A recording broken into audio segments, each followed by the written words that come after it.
All right, I would like to call the November 20th, 2024 Planning and Zoning Subcommittee meeting to order. Can we all rise for the Pledge of Allegiance, please? I pledge allegiance to the flag of the United States of America, to the republic for which it stands, one nation, under God, indivisible, with liberty.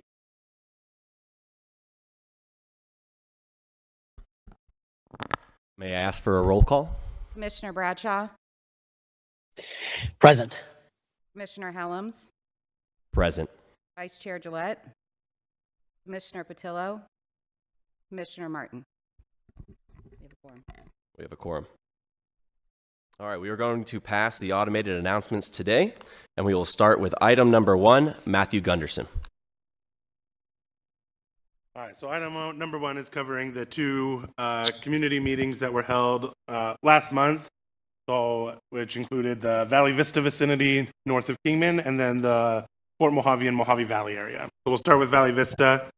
Most of the comments at the meeting focused on an alternative access site, which is Superstition Drive, to connect the subdivision to Route 66. And then there were also concerns over water usage in the Hualapai Basin, mostly regarding the large farms that were in the area. So as far as the actual development in Valley Vista, most of that area in the subdivision itself is already developed, and the existing designations in the area seem to be appropriate. The exception that there's an old platted area north of the main Valley Vista subdivision that has small quarter-acre lots, and they're all zoned RMH. But it's never been developed. There's no paved roads. There's no infrastructure out there. And these lots often come up for sale on the county's tax deed sale. So the infrastructure in the area doesn't support the type of density of the existing lot sizes. But we have seen we've had increased calls over some of the lots in the area from people that have purchased property, wanting to know what they can do. So one potential solution for that, and we'll go over that in a little bit, would be possibly making that a suburban development area, which would allow property owners that if they could basically get together enough lots to get to 1 acre or larger, rezone their property to AR, our agricultural residential zoning, and have the general plan already have that in density in place for the 1 acre lots or larger, just because that zoning better fits the area as far as uses. And then also allows for a little bit, has the expectation of a little bit less infrastructure since there isn't any currently out there. So here is the main Valley Vista area. Most of it is a low density residential designation. You've got the golf course in the center in the green. And then you have these little nodes on the north end and the south end that are medium density residential and commercial. And then everything around outside of that is a rural development area. So I do have a couple maps that are zoomed in a little bit closer if we needed to look at anything in particular. But like I said, most of this is all the lots are already there and existing. The roads are existing. Not all of the lots are built out, but there continue to be homes built onto those existing platted lots. So we don't have any proposed changes for this area at this time. This right here, if you can see my mouse on the screen, that is Superstition Drive. So you can see here, so the access right now is coming off of 66 into the subdivision, and that's really the only, there's a couple spots right here, and there's been concern over that and in regards to traffic and safety. And so I know it's on the Department of Public Works' radar to improve Superstition Drive so that there's an added access point out of the subdivision, out onto Route 66 at a different location. So that's what a lot of those comments were regarding. And then this is that area where we're potentially considering changing to a suburban development area. And we're happy to open this up for discussion with the subcommittee. As you can see, there's small lots in the area. And all those platted lots are zoned RMH.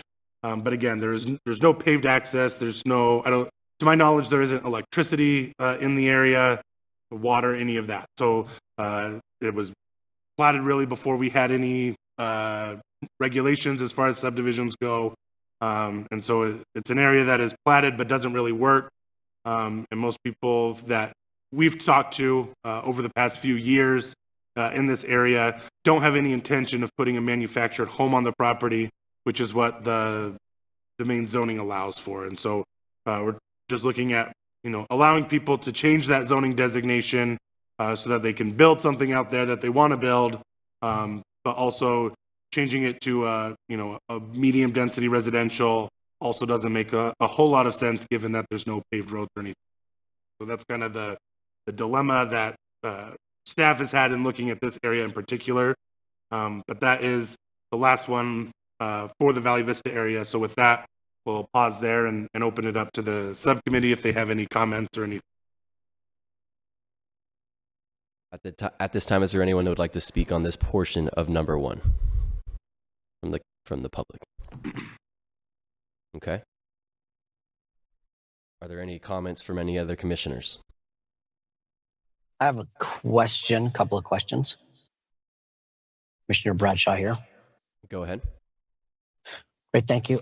So in this Valley Vista area, I don't see any designation for any future commercial. Is that on the table? Should we have that as a discussion point? And is there a reasonable spot for a commercial future commercial look? Chairman Helms, Commissioner Bradshaw, that's a good question. So within the actual subdivision itself, this pink area is neighborhood commercial. A lot of these lots are vacant currently, so there is room potentially for commercial development within that subdivision. And then looking at it, it is a lot of rural development area in this vicinity as you get this far north on Route 66. I could see potential commercial development along Route 66. Depending on the nature of that development, it could potentially fit within the rural development area, or we could look at changing it on the general plan itself to like a general commercial designation. But the zoning in that area is all agricultural, residential. Most of it has either a 10-acre minimum lot size or large. Mr. Chair, when we attended the community meeting, there was actually quite a bit of turnout at that meeting. How many did we have, Matt? Do you remember? Don't know off the top of my head, but yeah, we had I would say probably between 40 and 50 people. Yeah, a lot of members from the subdivision came to the meeting. They did not express any wants or needs for commercial in that vicinity. They're actually kind of shocked to see that there is neighborhood commercial inside the subdivision. They didn't know that, but weren't necessarily opposed to that neighborhood commercial. So just listening to the community, they didn't seem to have a need or want for that commercial in that area at that time. I believe, too, for the discussion, we've had items before on different agendas where commercial was supposed to be placed out here, and they had actually wanted us not to approve the commercial in this exact same Valley Vista region. Correct. Yeah, we had one just a little bit north of the subdivision that wanted to do, I think it was a storage, something. Storage in a restaurant or a bed and breakfast, I believe. Yeah. There was a restaurant one, but then there was also a storage one that they came out opposed to. Yeah. But it's great that there is residential and commercial. The neighborhood commercial that's within the subdivision itself is a less intense type of commercial, which is why I believe the residents didn't necessarily oppose that kind of commercial in that area. Well, I guess, Mike, Commissioner Bradshaw here again. That's kind of why I have that question. And maybe we should designate some potential commercial areas along Route 66, simply so that there's an area where an individual could go and put commercial that would make sense, as opposed to up in these residential areas. Now, and I agree, I think that neighborhood commercial makes a lot of good sense inside of the development. So just a thought. I mean, I was just surprised to see that there is absolutely no commercial designation, along the highway. That's probably my biggest takeaway. And Mr. Chair, Commissioner Bradshaw, it doesn't stop anybody from in the future if they wanted to try and present commercial along the Route 66 in that area, from coming to the commission, to the board to amend the general plan and the zoning. Right now, part of the reason why I think staff didn't recommend more commercial along that area is because there is none. And this would essentially be starting that. And so until we see maybe an interest or a change from the community wanting it in that area, we didn't feel that it was maybe appropriate. That's fair. Again, so now I've got, let's talk about those quarter-acre lots. Are they quarter-acre or half-acre lots in the Century Communities development? Does it? There's I don't see any. I mean, one house out there. Is there any way that? And this is a bad precedent, I think, but to remove that plat and just replat it is something different. I mean, I'm not. I know that that's not. This is probably not the forum to have that discussion. But I do favor changing it to larger lots, 1 acre, and making it easy for individuals to combine lots. But then we do. Yeah, this is. I don't know. This is a quandary. I don't know if there's a good fix for something like this. Yeah, Chair, Commissioner Bradshaw, and to that point about removing the plat. So these lots are now all owned by individual property owners, and so the logistics of trying to get everyone to sign off on that is intense. So Yeah. I don't see that as a viable option. And so in my mind, you could leave it right now. It's a rural development area, which, I mean, as you said, the RMH zoning doesn't allow for site-built homes. I don't think, to my knowledge, there are not any permitted manufactured homes in this area. And so it hasn't developed this way. And so, yeah, so the options are, if you could change it to like a low-density residential, which would match the existing lot sizes out there. And that would allow people to come in and rezone lots to like an R1 zone, which they would meet that minimum lot size requirement. But again, in order to really put a house out there, they would also have to bring in electricity. They'd have to put in a septic system, which if every lot built out with a septic system, that would not be an ideal situation either. So yeah, there's a lot of concerns. And so that's why I think probably best case in my mind is that suburban development area, which would allow people to, if they own 4 or 5 lots in a row, they could combine those and rezone it to AR.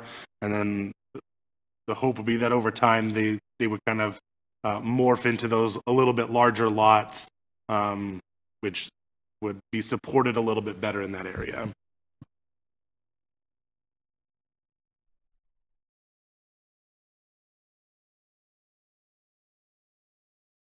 Did we lose him? Okay. No, nothing further. Yeah, makes sense. Yeah, so I appreciate that overview. I'm in favor of the revisions or the updates. I as well. So the second half is the Mojave Valley areas, correct? Correct. Yeah. Okay. So yeah, so we had the meeting in the Fort Mojave in the Mojave Valley area. There were lots of concerns with new industrial designations, often in conjunction with the power plant that recently went to the Board of Supervisors. We had a comment to either designate or identify tribal land on the general plan. The large maps that we had printed out, tribal land essentially looked the same as a rural development area because it didn't have any kind of color contrast to it. There's a comment to work with the tribes through this update process, and then there were water concerns and a few comments about energy being, built or generated inside the area but sent outside of Mojave County. So in looking through this, there are multiple areas in this area where the existing development doesn't currently match the land use designation. So we're trying to bring a lot of those into alignment. And staff is absolutely open to finding a way to better identify tribal land on the general plan map. The intent would just be to identify it as tribal land.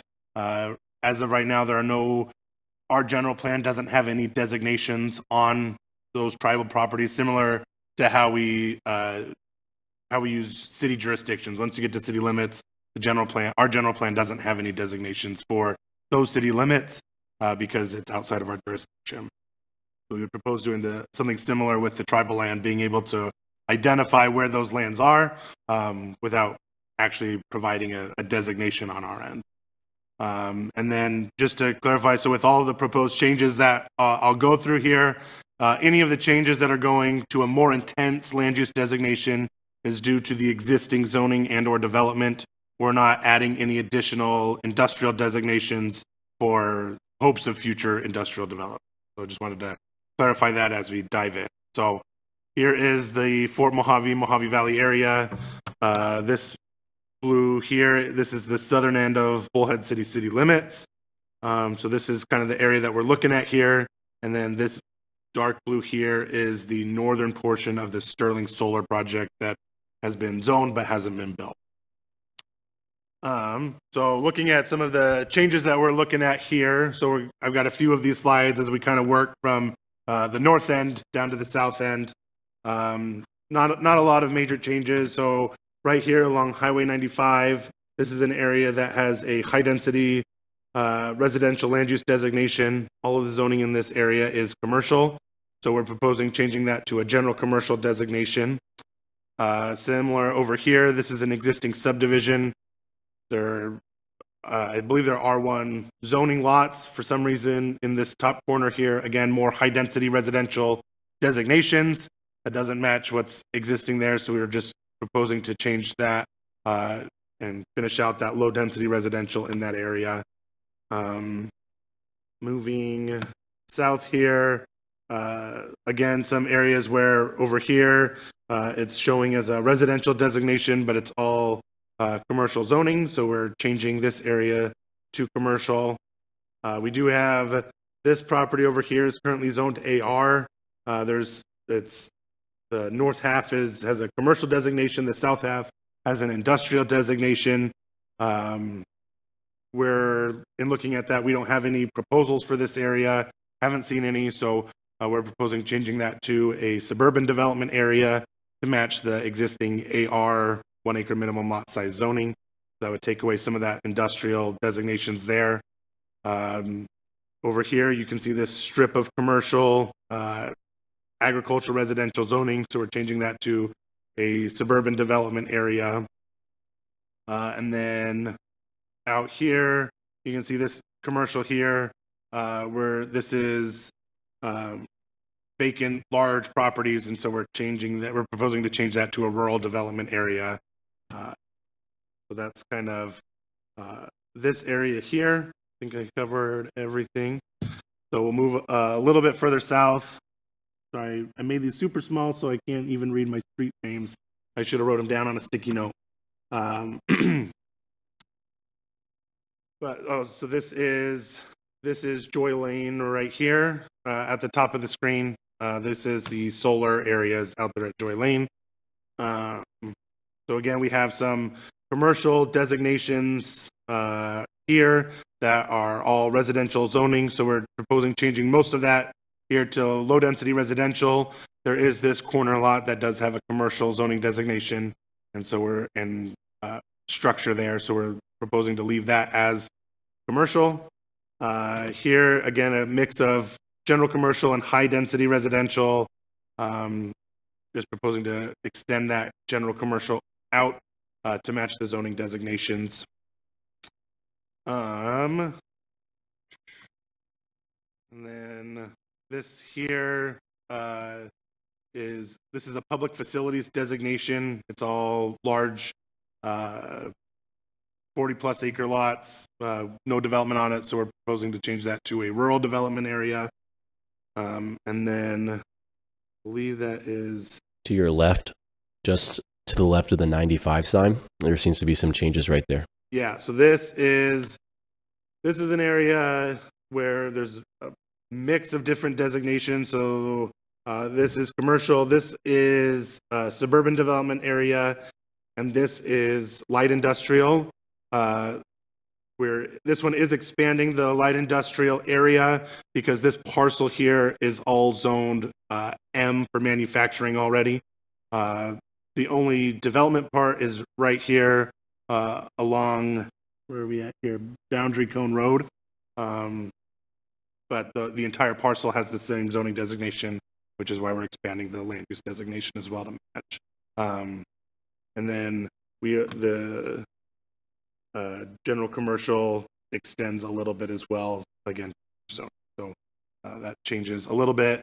And then, yeah, over here as well, we had a general commercial. I don't know how that got there. It's all vacant land, so we're just changing that to the surrounding low-density residential. And this commercial area here is shrinking a little bit as well. There are existing residential lots on the west side of this road, so we're changing that to low-density residential as well. This is this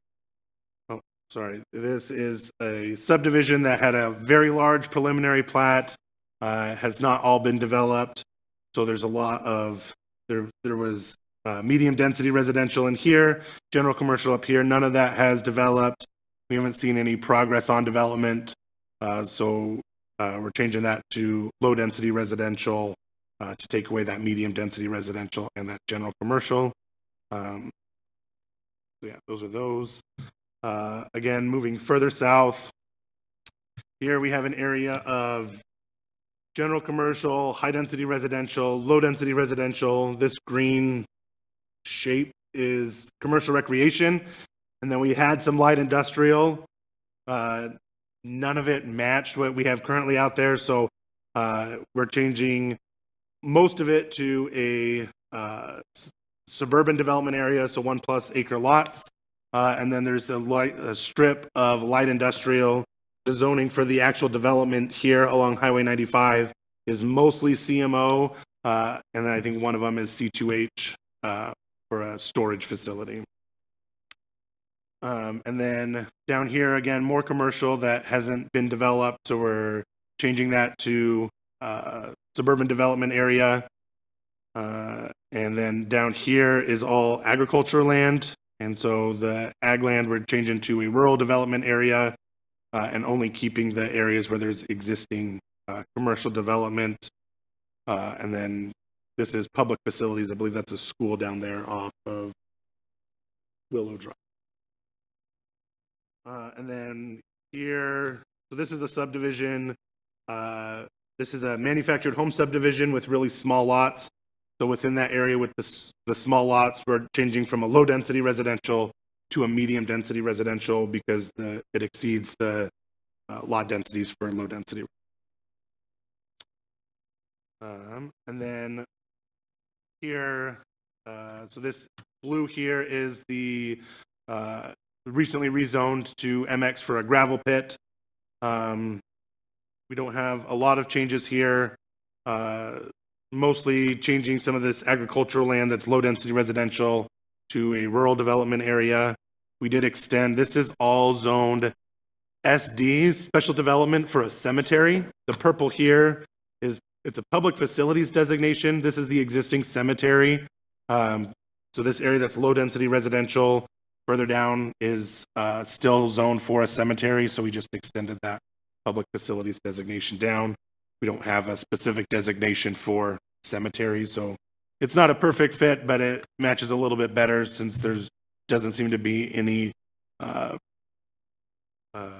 interest into turning that into residential. And then again, some commercial development down here on existing agricultural land that we're changing to rural. And then some of this area down here, again, Highway 95 going into Needles. There's more commercial development along this stretch of road than currently has that designation. So we're extending some of that commercial designation through here and along here as well. But as you get a little bit further into the residential area, we are taking some of that commercial away. And then there's again, I don't know how some of these things happened. Here's a strip of high-density residential.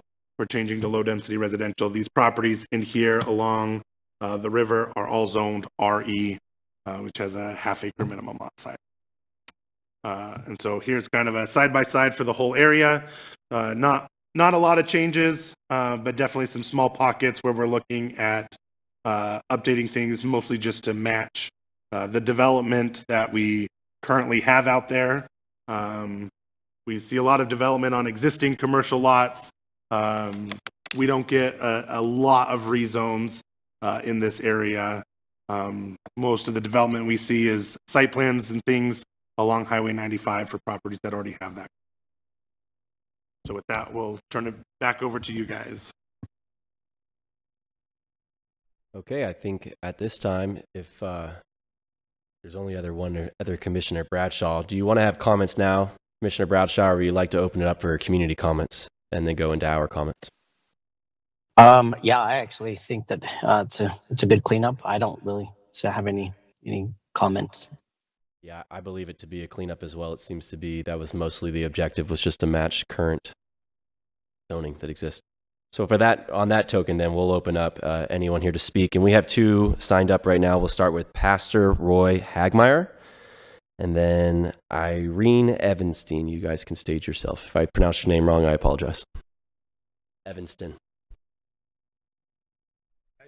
And are we still at the same time that we do? Yes.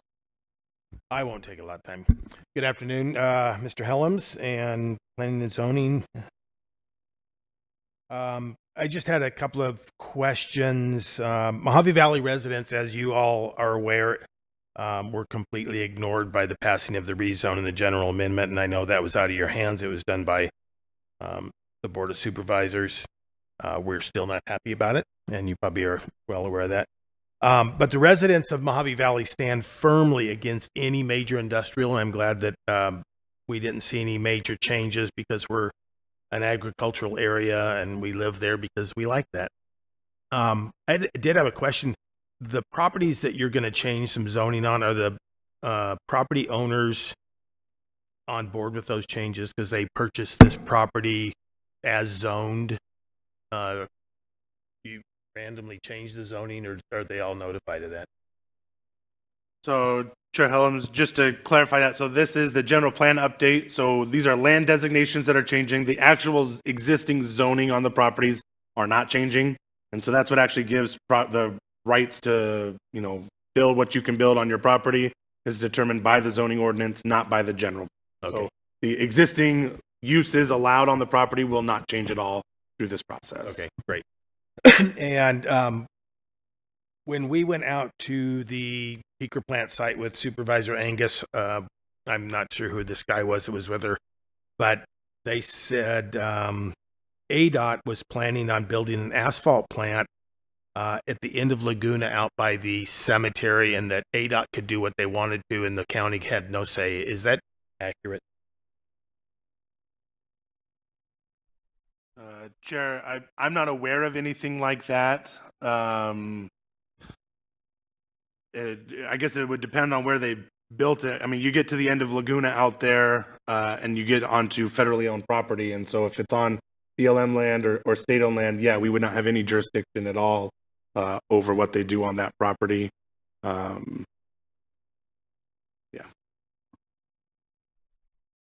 It just sounded odd to me that the point that they were making was the ADOT can do what they want to do and nobody has any say so about it. So I guess if it's on state land, I guess they can, huh? Maybe what they were insinuating is we don't have a say about it. Someone might, but maybe not Board of Supervisors from Mojave County. Yeah. Okay, that's all I have. Thank you. Okay. Up next.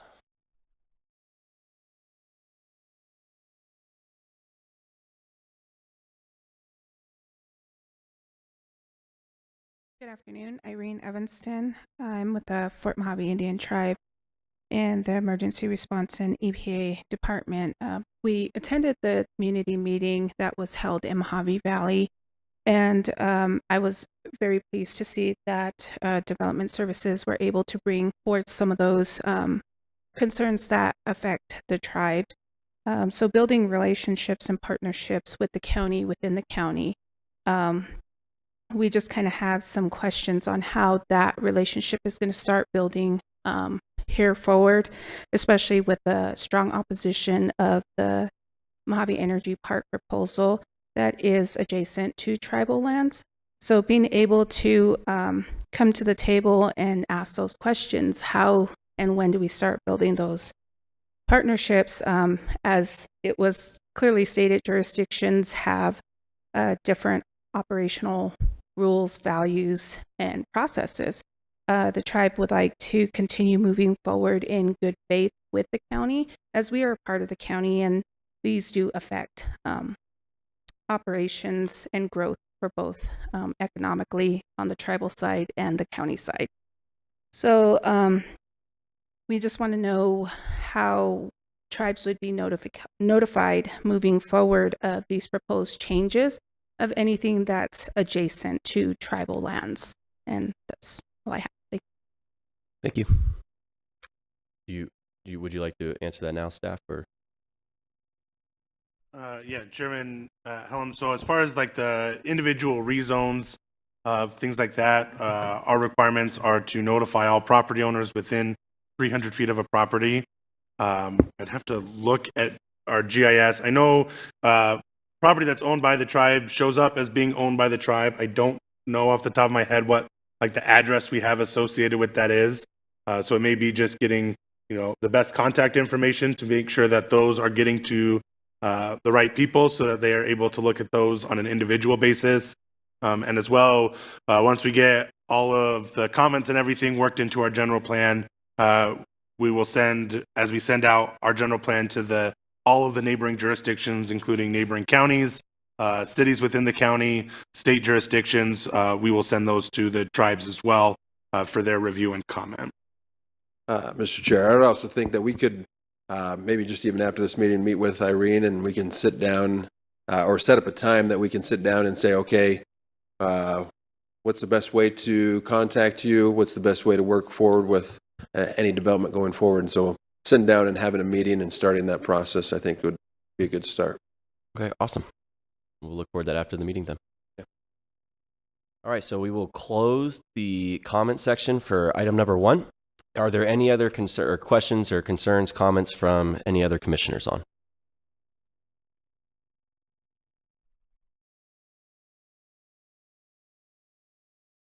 Okay. Then we will move to item number 2 and do the call to the public for any other comments or commentary for us for items that weren't on the agenda today. And with that note, we will close the call to the public for item number 2. And we are adjourned. Thank you.